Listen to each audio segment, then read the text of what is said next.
आत्तापर्यंत आपण पाहिलं, बाहेर मुसळधार पाऊस सुरू होता. राघव स्कूल बसच्या स्टॉपपर्यंत स्वराला पोहोचून घरी पोहोचला होता.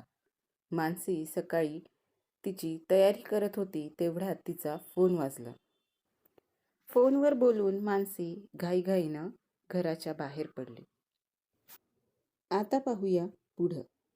पण त्याआधी ज्यांनी ज्यांनी चॅनलला सबस्क्राईब केलं नसेल त्यांनी नक्की सबस्क्राईब करा.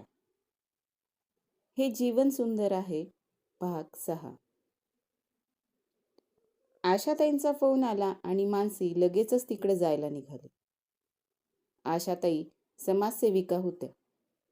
विशेषतः गरजू स्त्रियांसाठी त्या काम करायच्या. शहरात आशाताईंना ओळखत नाही असं कुणीच नव्हतं. संजीवनीची स्थापना झाल्यापासून आशाताई मानसीसोबत काम करत होत्या. आशाताईंचा फोन आला आणि मानसी पटकनच घरातून बाहेर पडली. मुसळधार पाऊस सुरू होता. कार चालवताना समोरचं नीटसं काही दिसतही नव्हतं. मानसी आश्रमात पोहोचली. तिच्या केबिनमध्ये आशाताई बसलेल्या होत्या आणि त्यांच्यासोबत एक 18-20 वर्षांची मुलगी होती. मानसी तिच्या चेअरवर बसली. बोला आशाताई, खूप दिवसांनी चक्कर झाली. मानसी आशाताईंसोबत बोलत होती, पण तिचं लक्ष मात्र ताईंच्या बाजूला बसलेल्या मुलीकडे होतं. ती मुलगी अतिशय घाबरलेली होती. चेहरा एकदम मलूल, निस्तेज पडलेला होता. डोळ्यांखाली काळी वर्तुळं आली होती. चेहऱ्यावर, अंगावर हिरवे लाल डाग दिसत होते. मारहाण झाल्याच्या खुणा अगदी स्पष्ट दिसत होत्या. अगं, गावी गेले होते. येताना स्टेशनवर ही भेटली. स्टेशन मास्तर तिकीट चेक करत होता. त्यानं हिला पकडलं तर ही रडत होती. गयावया करत होती. पण तो ऐकायला तयार नव्हता. तिकीट नाही तर दंड भर, नाही तर पोलिसात देतो म्हणत होता. हिच्या चेहऱ्यावरून ओळखलं मी, काहीतरी गडबड आहे. कोण, कुठली, कुठून आली, कुठं जायचं, कुणी मारलं का, की अजून काही झालं? विचारलं तर काही सांगायला तयार नाही. नुसतं रडणं सुरू आहे मगापासून. मग काय, तिच्या तिकिटाचा दंड भरला आणि इथं घेऊन आले बघ, आशाताई म्हणाल्या. अच्छा, ती खूप घाबरलेली आहे. मला वाटतं आपण तिला थोडा वेळ देऊ, म्हणजे ती बोलेल आपल्यासोबत. मानसी आशाताईंना बोलली आणि तिनं टेबलवरची कॉल बेल वाजवली. बाहेरून एक बाई आत आली. सुनंदा काकू, 3 कप चहा आणा बरं. मानसीनं बाहेरून आलेल्या बाईला सांगितलं. तू काही खाशील का?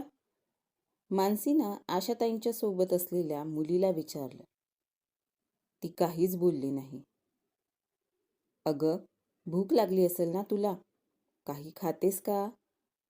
कुछ खाओगी क्या? मानसीनं पुन्हा विचारलं आणि त्या मुलीनं होकारार्थी मान हलवली.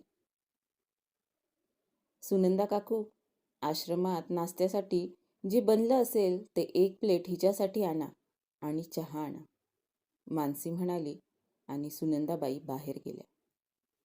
1 प्लेट पोहे आणि चहा घेऊन सुनंदाबाई परत आत आल्या. मानसीनं त्या मुलीला पोह्याची प्लेट दिली. कितीतरी दिवसांची उपाशी असल्यासारखं तिनं अधाशासारखे पोहे खाल्ले. सुनंदाबाईंनी तिला अजून 1 प्लेट पोहे आणून दिले. तेही तिनं अगदी मटामट संपवले. ग्लासभर पाणी पिलं आणि चहा घेतला. थोडीशी तरतरी तिला जाणवू लागली. शुक्रिया, खूप उपकार झाले तुमचे. आज 4 दिन बाद पोटात अन्न पडलं. रोज सिर्फ पाणी पिऊन कसे बसे दिन काढत आहे, ती मुलगी मानसीला म्हणाली. उपकार कसले? त्यासाठीच आहोत आम्ही, आशाताई तिला म्हणाल्या. हो, आम्ही मदत करायलाच आहोत. बोल, तुझं नाव काय? कुठून आलीस तू? कुठं जायचं आहे? कुणी सोबत होतं का? सगळं अगदी खरं खरं सांग. आम्ही तुला सगळी मदत करू. मानसी अगदी प्रेमानं विचारत होती. मैंने कुछ नहीं किया. मला इथून जाऊ द्या. मी पाया पडते तुमच्या. ती मुलगी गयावया करत होती. अगं हो, तुला जिथं जायचं आहे तिथं आम्ही तुला सोडतो. पण तू सांग तर कुठं जायचंय? मानसी तिला परत म्हणाली. कुठंच नाही. मला जगायचं नाही. मर जाऊंगी मैं. तसंही मी जिंदा राहिले तर लोक मला मारून टाकतील. ती मुलगी रडत रडत बोलत होती. अगं कुणी नाही मारणार तुला. काहीच होणार नाही. विश्वास तर ठेव आमच्यावर. मानसी तिला म्हणाली. ज्याच्यावर भरोसा ठेवला होता त्यानंच भरोसा तोडला. अब किस पर भरोसा नहीं रख सकती. ती मुलगी अजूनच रडायला लागली. ठीक आहे, विश्वास नको ठेवू. पण तू सांग तर काय झालं ते? आम्ही केलेली मदत तुला पटली तर तू ती घे. नाही तर तुला तिथं जायचं तिथं तू जाऊ शकतेस. आशाताई म्हणाल्या. त्या मुलीनं थोडा विचार केला.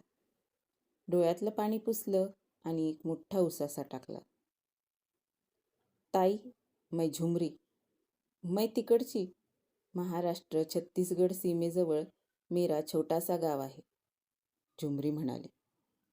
अच्छा, म्हणूनच भाषेची अशी सरमिसळ आहे तर. मग इतक्या दूर कशी आलीस? मानसीनं तिला विचारलं. हमारे घर बहुत गरीबी. 5वीपर्यंतच शिकले मी. नंतर मायबासोबत खेत पर मजुरीला जायचे. फिर भी पैसा कम ही पडता था. माझ्या पाठीवर 3 बहिणी आणि 2 छोटे भाई. घरात माझ्या शादीची बात सुरू होती. काही महिन्यांपूर्वी माझ्या घरच्यांनी माझी शादी लावून दिली. मेरा पती माझ्यापेक्षा दुप्पट वयाचा. त्यानं मला 5,000 रुपये देकर खरीदा है हे शादी झाल्यावर कळलं मला. पण तो माझ्यासोबत अच्छा वागत होता. मग मला पण त्या सौद्याचं काहीच वाटलं नाही. मैंने सोचा, मायबापाला तेवढाच पैसा मिळाला तर बहन भाइयों को पेटभर खाना मिलेगा. एक दिवस नवरा म्हणाला, मुंबई जाएंगे, फिर उधर काम करून बहुत पैसा मिलेगा. मी पण त्याच्या बोलण्याला भुलले आणि आम्ही मुंबईला गेलो. तिथं त्यानं झोपडपट्टीत एक झोपडी घेतली. 8-10 दिवस रोज तो कामाला जात होता. मी अकेलीच झोपडीत थांबत होते. एक दिवस तो एक औरत आणि आदमीला घेऊन आला. भरपूर पैसे मिलने वाला है, काम देते म्हणून ती बाई मला तिच्यासोबत घेऊन गेली. पती बी जा म्हणला. त्याच्या ओळखीची होती म्हणून मी पण तिच्यासोबत गेले. वो औरत मला वैसे एरियात घेऊन गेली होती. वहा जाकर समजा की माझ्या नवऱ्यानं 25,000 मला त्या औरतला विकलं होतं. कोठेवाली होती ती औरत.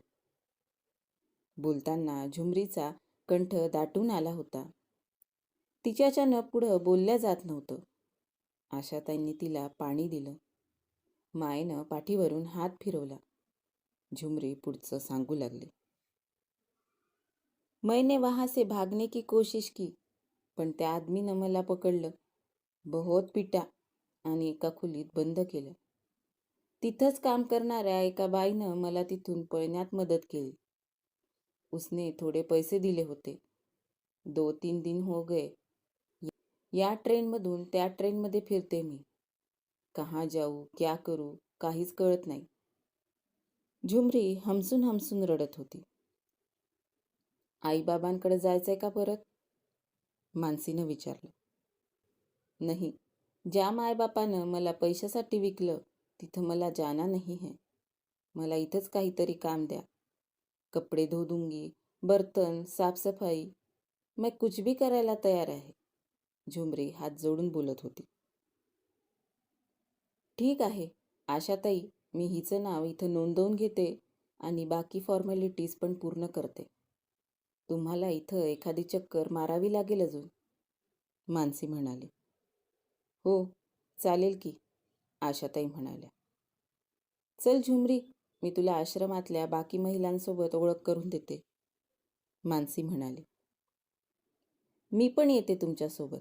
खूप दिवसात इकडं येणंच नाही झालं. खुळलेली कळी पुन्हा फुलताना, उमेदीनं जगताना पाहून आपल्यालाही काम करायची उर्मी मिळते. आपण वाचवलेले जीव आनंदानं जगताना बघून खूप बरं वाटतं, आशाताई मानसीला म्हणाल्या. तिघी मिळून मानसीच्या केबिनच्या बाहेर पडल्या. तेवढ्यात समोरून एक स्त्री येताना दिसली. अगं मीनू, कशी आहेस? आशाताई तिला पाहून म्हणाल्या.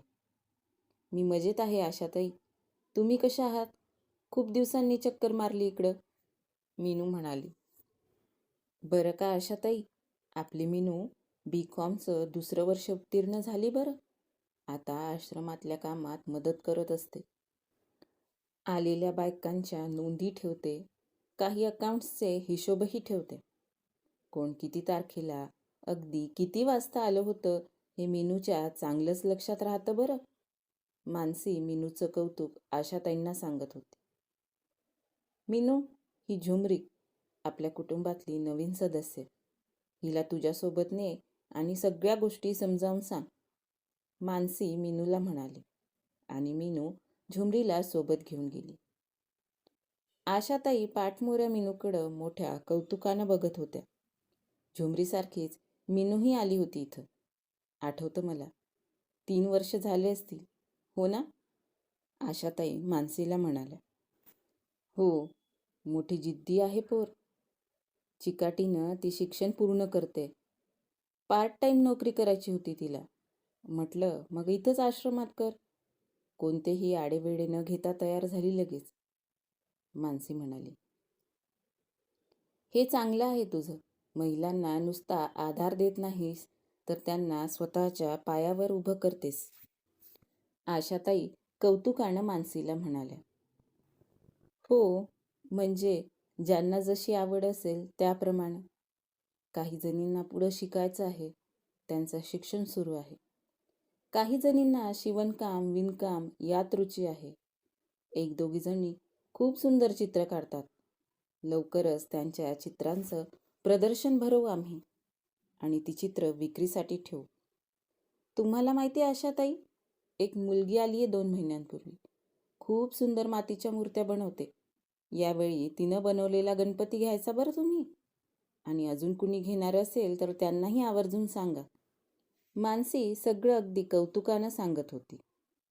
दोघी आश्रमात चक्कर मारत गेटपाशी आल्या. आशाताई मानसीचा निरोप घेऊन निघाल्या. सकाळपासून सुरू झालेला पाऊस थांबला होता. स्वच्छ सूर्यप्रकाश पसरला होता. वातावरणातलं मळब निघून गेलं होतं. गेटपाशी उभं राहून मानसी आश्रमाकडं बघत होती. एक वेगळीच प्रसन्नता सगळीकडं जाणवत होती.